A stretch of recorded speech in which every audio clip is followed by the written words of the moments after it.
यही बात है।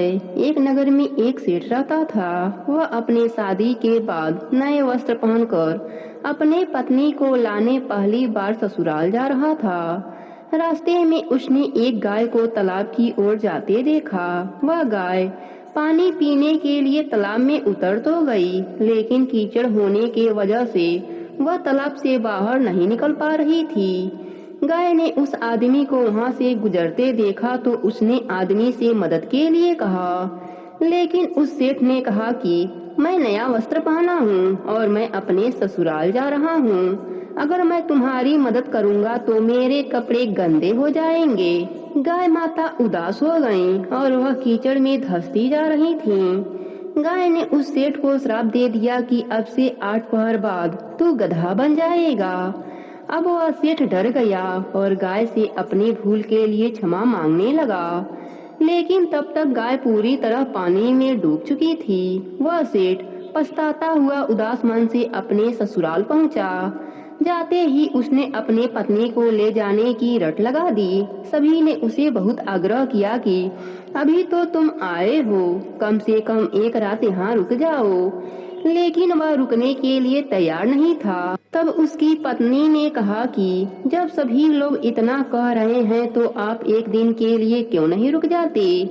तब उसने अपने पत्नी को गाय की श्राप वाली बात बताई। उसकी पत्नी उसी वक्त अपने मायके से विदा लेकर पति के साथ चल पड़ी। 8 पहर बाद वह आदमी गधा बन गया और पूरा दिन घर में पड़ा रहता। कुछ दिनों के बाद घर में खाने पीने के लाले पड़ गए। तब उसने अपने पत्नी से कहा कि मुझे लेकर बाहर मजदूरी करो। तब उसकी पत्नी उसे लेकर बाहर गई और नगर के राजा के यहाँ मजदूरी का काम करने लगी। उसे वहाँ बोझ उठाते देख लोगों ने कहा कि तुम्हारे पास तो गधा है, फिर तुम बोझ क्यों उठा रही हो। परंतु उसने कोई उत्तर नहीं दिया और अपना काम करती रही। दूर से यह सब राजा भी देख रहा था। उसने भी उसे यही कहा कि तुम्हारे पास गधा है, फिर तुम यह बोझ क्यों उठा रही हो। तब उसने राजा से कहा कि यह गधा नहीं है, यह मेरे पति हैं।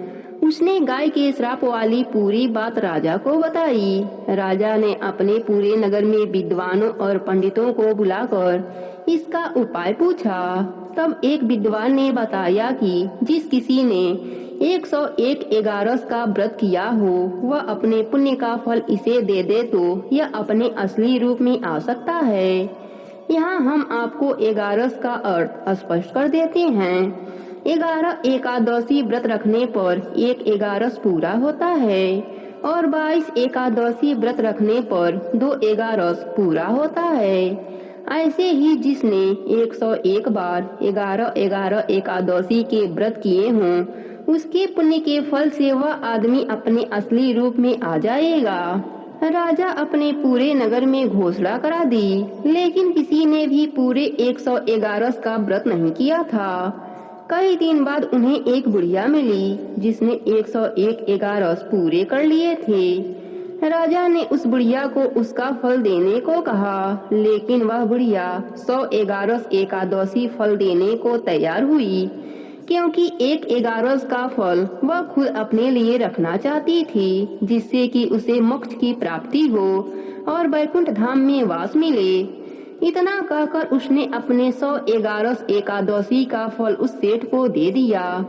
तब वह गधा से मनुष्य रूप में आ गया, लेकिन 1 एगारस कम होने के वजह से गधे की पूंछ उसके शरीर से नहीं गई। एगारस माता की यह महिमा देखकर उन पति पत्नी ने 1 एगारस खुद पूरी करने का निश्चय किया। वह दोनों पति पत्नी ने मिलकर 1 एगारस पूरा किया। एगारस व्रत पूरा होते ही सेठ की पूंछ गायब हो गई और एगारस माता की कृपा से उनका घर अन्य धन से भर गया। हे एगारस माता, जैसे आपने सेठ पर अपनी कृपा करी वैसे ही अपने सभी भक्तों पर अपनी कृपा बनाए रखना। कहानी अधूरी हो तो पूरी करना, पूरी हो तो मान रखना। प्रेम से बोलिए एगारस माता की जय हो, विष्णु भगवान की जय हो, गणेश भगवान की जय हो।